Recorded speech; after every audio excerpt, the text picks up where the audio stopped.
lamun dina ilmu thariqah mah kafir teh opat.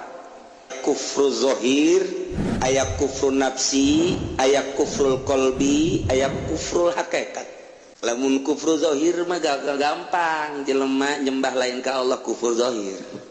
Geus ketika teu nyembah ka batu, ka patung, kufur teu kufur berarti cak zohir. Naik wari kufur nafsi, ulah aya ngaku. Segala rupa ge kapan nu Allah teh Rabbul Alamin. Ketika maca alhamdulillahirabbil alamin sadaya puji tangtu ka Gusti Allah teh anu mangeranan alam, nu ngabogaan alam, nu ngurus sakabeh alam teh masya Allah. Urang teh ulah aya aku-akuan. Ketika urang aya ngaku boro-boro kana naon ka diri urang bae diaku, urang moal diangkat jadi wali. Dedeleuan urang tetep dunia panganten bae. Sebab aya kufur tete disebut kufur nafsi. Nomor katilu aya kufur qalbi. Kumaha eta? Di jero hate urang loba ta'alu. Di jero hate urang teh kapan ieu teh dijieun aya 9 sumur. 9 sumur aya nu nyieun 7 sumur. Di sumur-sumur eta lah kurang kudu dibersihan. Sumur dunia, sumur makhluk dan lain sebagainya.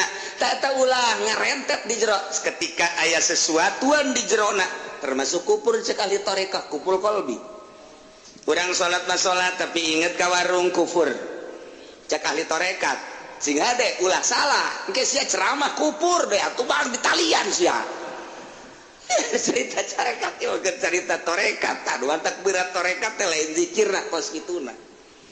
Ketika orang Allahu Akbar, ingat ka warung, ingat ka jabatan, ingat ka manusia, ingat ka motor, ingat ka kufur loba jasa disebut kufrul qalbi.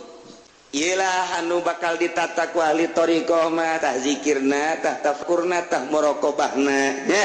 Teu ulah datang ka kufur. Lamun urang geus bisa kufur zahir mah emang henteu, tinggal kufur nafsi. Kedua, katiluna kufrul qalbi, kaopatna kufrul hakikat. Urang bisa tidinya, urang seuri di luhur. Jen ini eta mah.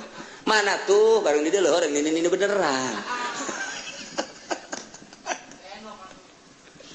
Mulai engke lamun geus bisa nelekos kitu sagala rupa kadeuleu.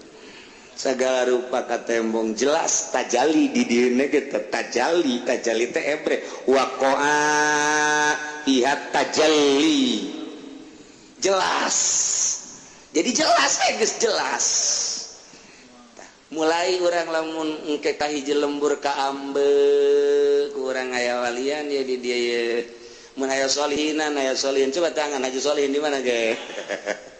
Terus jangan ngobrol batinnya lantaran sarua itu tersep dunia batin urang tersep dunia nu tersep dunia jeung nu tersep dunia ngahiji urangna hirup kene itu geus maot pan itu teu maot sarua bae maot oge zahirna hungkul teu maot pan hakikatna mah ngahiji ngalaksanakeun metode-metodena ngaleungitkeun kakufuran opat kufrul zahir kufrun nafsi kufrul qalbi kufrul hakikat. Iyalah make metode jang kufru zahir mah geus jelas aya ilmuna ilmu tauhid tinggal ieu ta kufru nafsi ieu nu ditata ku ahli thariqat anu bajuna baju tasawuf naik engke ka kufrul qalbi supaya di jero hate ulah baris segala rupa naik ke ka kufru hakikat datang orang tamat urang seuri sorangan urang seuri sorangan merenung engke ge salat teh beda kayak kadeulina salat naga lain deh kumaha teteg salat teteg mun diuk teteg teu edeg